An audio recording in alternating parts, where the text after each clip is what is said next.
¿Qué va a pasar con las arterias, venas, nervios y linfáticos de las fosas nasales? Para empezar, hacemos un pequeño repaso de cómo es que comienza el circuito de irrigación, en lo que respecta justamente a las arterias principalmente.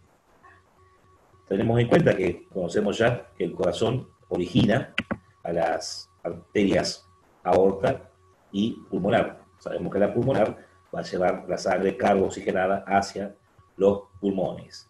Ahora, ¿qué pasa con la arteria aorta? Bueno, en esta diapositiva, vamos a correr esto, vemos que a partir del ventrículo izquierdo, la arteria aorta se desprende formando lo que se llama el callado. De la llamada porción horizontal del callado, de derecha a izquierda se van a desprender 3 ramas colaterales. Es lo más habitual. A la derecha tenemos el tronco arterial brachiocefálico, y a la izquierda, en forma aislada una de la otra, tenemos la arteria carótida primitiva o común, izquierda, y la arteria subclavia izquierda. A su vez, en la base del cuello, el tronco arterial brachiocefálico se divide en 2 terminales, que son las arterias carótidas primitiva o común derecha y la arteria subclavia derecha. Luego vamos a ver que la arteria carótida primitiva, tanto la derecha como la izquierda, se divide en 2 ramas terminales, que son las arterias carótida externa, destinada principalmente al exocráneo, y la carótida interna hacia el endocráneo y la órbita. Para la irrigación de la fosa nasal vamos a describir que en la mucosa nasal, ¿sí?, tenemos por supuesto que la pared externa se encuentra fractuosa por la presencia de los cornetes, ¿sí? Recordamos que los cornetes, que tienen una cara cóncava, que es la cara externa, en oposición a la pared externa, forman esos espacios denominados meatos. Acá en el meato, el aire inspirado genera turbulencia, y esa turbulencia genera una fuerza centrífuga que participa en la limpieza del aire inspirado, ya que las partículas se quedan adheridas al moco que produce justamente la mucosa. Se produce la calefacción, o sea, se lleva el aire inspirado a la temperatura corporal, y la humidificación, o sea, que se carga de el 100% de humedad, ¿sí? El piso de la fosa nasal tiene una mucosa que es lisa y cóncava. El techo presentaba la famosa mancha amarilla, o mucosa olfatoria, o mucosa pituitaria, y el tabique, que tiene una mucosa lisa, tiene en la parte anterior e inferior una anastomosis de varias arterias que vamos a ver enseguida, que es la llamada mancha vascular. Para ver quienes participan en la irrigación, en esta vista lateral vemos que la arteria carótida primitiva se dividió en carótida interna, que se ve atrás. Acá en la línea de punto es porque luego de llegar a la base del cráneo va a recorrer el conducto carotídeo, va a ingresar al piso medio del cráneo, y luego de recorrer un seno venoso, que es el seno cavernoso, se divide por encima de la apófisis linea anterior en sus ramas terminales, que son las cerebrales anterior y media, y había emitido una colateral, que era la arteria oftálmica, destinada a la cavidad orbitaria.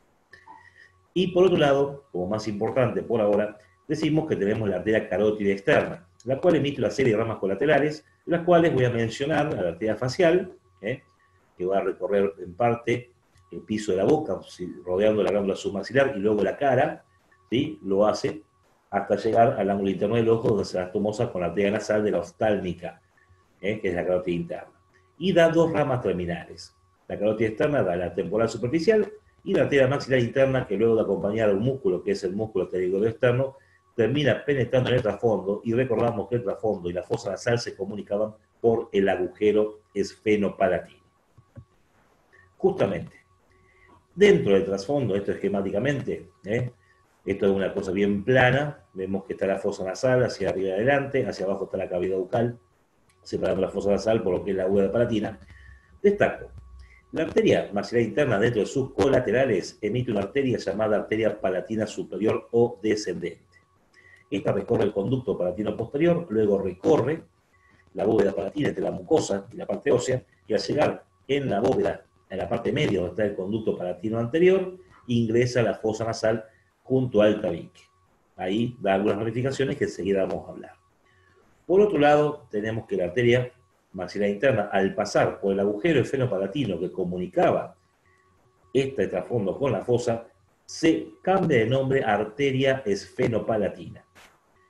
Esta arteria esfenopalatina, una vez en la fosa nasal, se divide en 2 ramas: una rama externa, o esfenopalatina externa, y una rama interna, que es la arteria esfenopalatina interna, o también directamente nasopalatina, la cual, enseguida vamos a ver otra diapositiva, que va a recorrer el tabique nasal en sentido anterior e inferior, y va a llegar también a la parte anteroinferior del tabique, donde se van a anastomosar con las ramificaciones de la arteria palatina superior o descendente.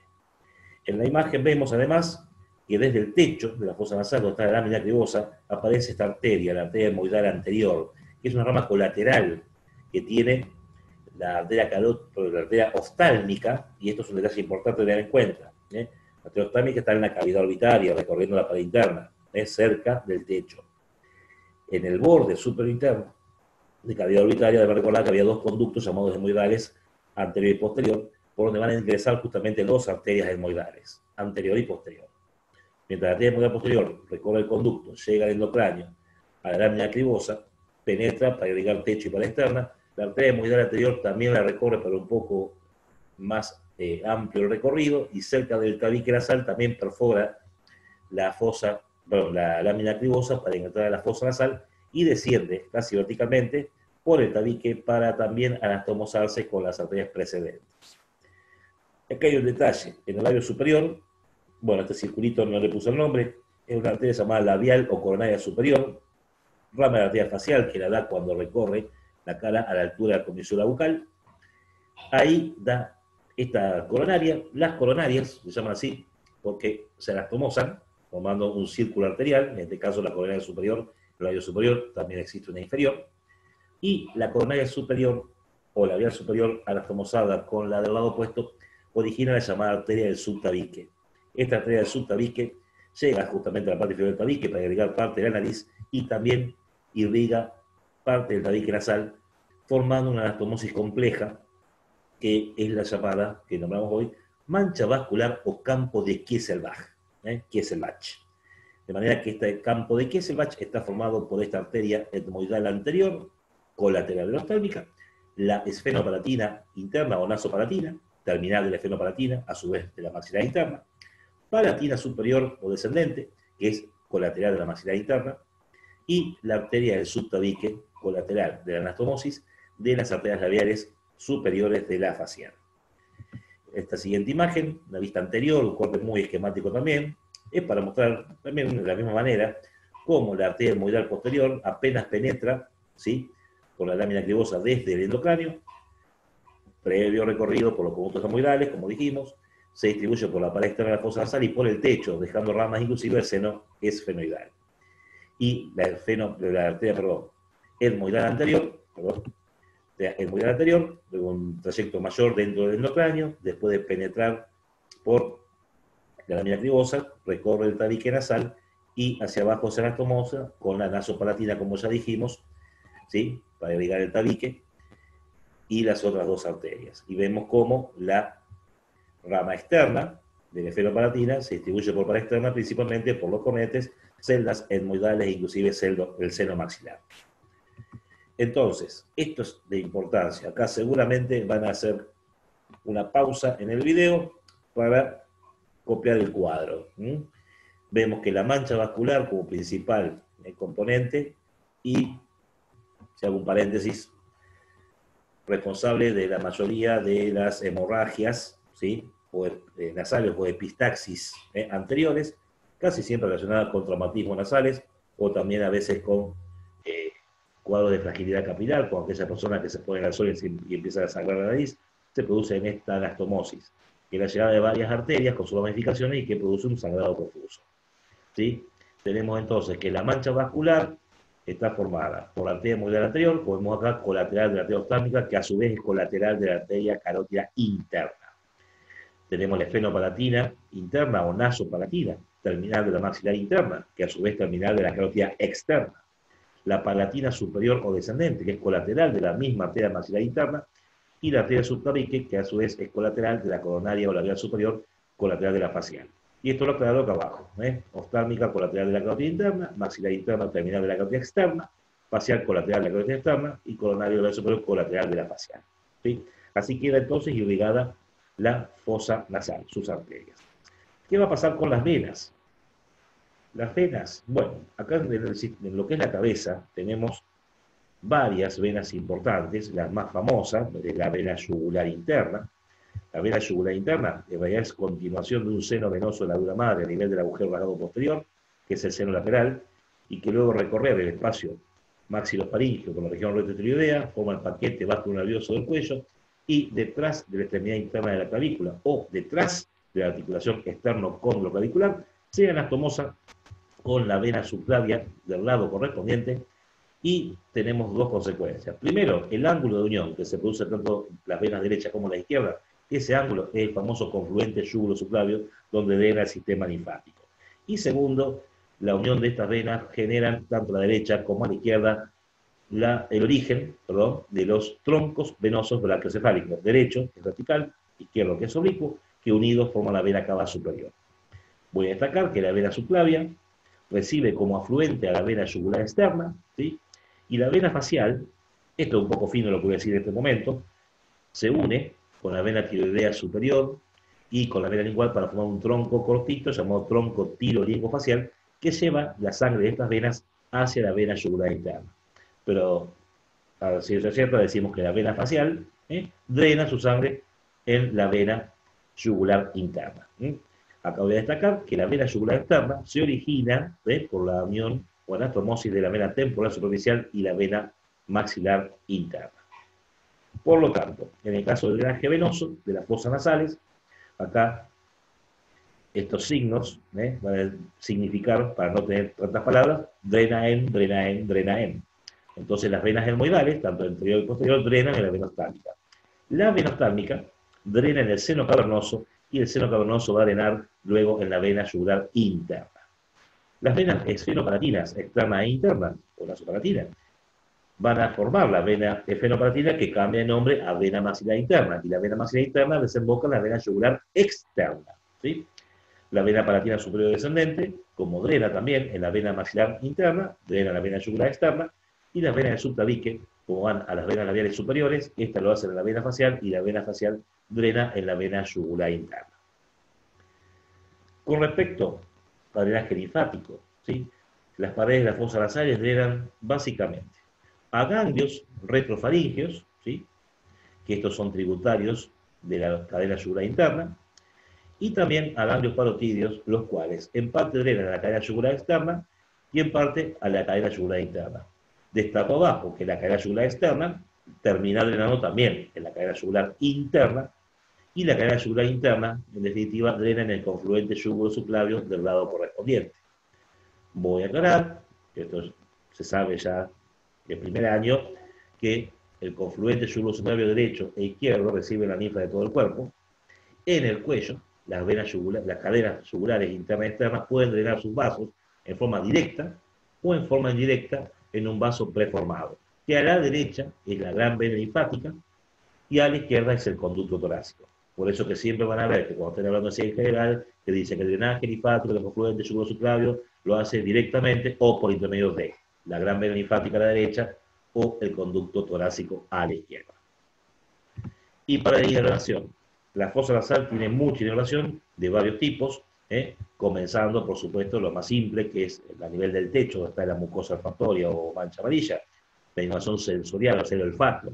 Esto lo lleva los filetes del nervio olfatorio, que luego atravesar la lámina pivosa, lo desembocan haciendo sinapsis en las neuronas mitrales del bulbo olfatorio debajo del cerebro. Inervación sensitiva. Acá va a aparecer el nervio trigémino, el quinto calcaneal, donde una parte lo hace el nervio nasal, con ramas, no importa cuáles son, que el nasal es una rama terminal del nervio oftálmico, del trigémino, y el nervio esfenopalatino, que es una rama colateral del nervio maxilar superior del trigémino. Y en lo que respecta a la inervación vegetativa, el sistema parasimpático, tenemos que el núcleo responsable de la secreción mucosa nasal es el llamado núcleo lácreo-muconasal, que se encontraba presente en la protuberancia. La fibra preganglionar, cuando sale, acompaña al nervio pectoroso superficial mayor, que es una colateral del facial, formada por una rama del glosofaringeo, que es superficial menor, el nervio ovidiano, pero que ese no tenía importancia, el pectoroso menor, para terminar haciendo sinapsis dentro del trasfondo en un ganglio, parasimpático por supuesto, que es el ganglio esfenopalatino.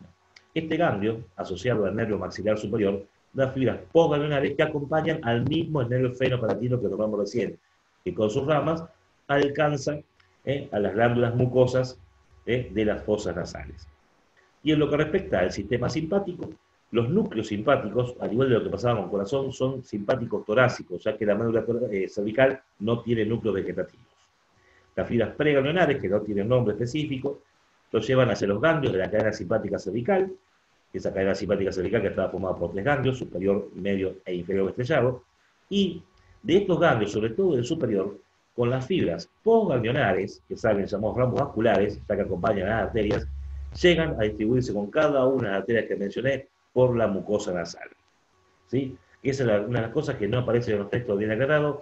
Recuérdenlo siempre, que para la inervación simpática de un tejido o un órgano, llega siempre con las arterias que nutren ese tejido u órgano. Aclaro para terminar.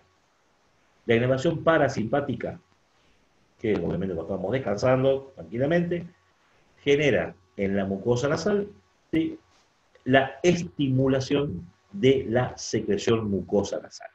¿Sí? En cambio, en el sistema simpático, que actúa, por ejemplo, en el ejercicio, va a tratar de favorecer, ¿sí?, el ingreso de aire por la fosa nasal, ya que estamos en demanda de oxígeno. De manera que las fibras simpáticas, cuando llegan a la mucosa, primero que inhiben la secreción nasal. Al no haber moco dentro de la cavidad nasal porque está inhibida, ya hay un aumento de los calibres de la fosa. Y segundo, que también es importante, como el sistema simpático acompaña a los vasos, producen en la fosa nasal un fenómeno de vasoconstricción. ¿Qué significa esto? Que también el mismo espesor de la mucosa nasal disminuye y eso también se acompaña de un aumento de los calibres de los diámetros de la fosa nasal, favoreciendo el ingreso de aire en la respiración. Esto ha sido todo. Seguiremos la próxima con laringe. Gracias por la atención. Véanlo varias veces.